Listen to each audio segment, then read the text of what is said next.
Embracing Maintenance 5.0 into the hospitality industry.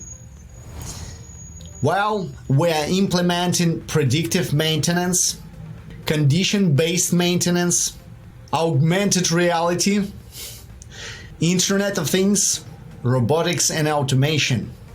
If we are thinking about maintenance, it's easier to address the challenges up front.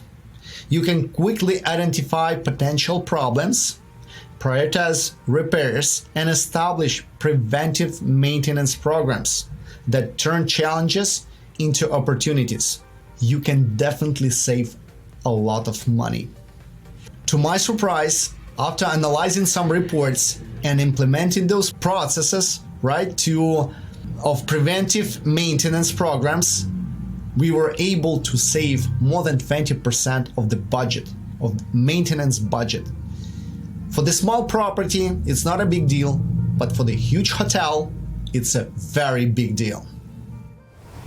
My best recommendations: to read the whole article about top 8 crucial hospitality challenges. We organized a lot of great material about technologies in the hospitality industry, health and safety concerns, and many other things.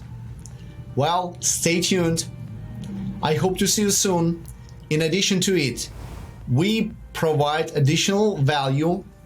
Right below this article, you will find frequently asked questions. Like, what are the challenges faced by tourism industry today? What are the 7 critical risks facing the hospitality industry? And many other things. Stay tuned.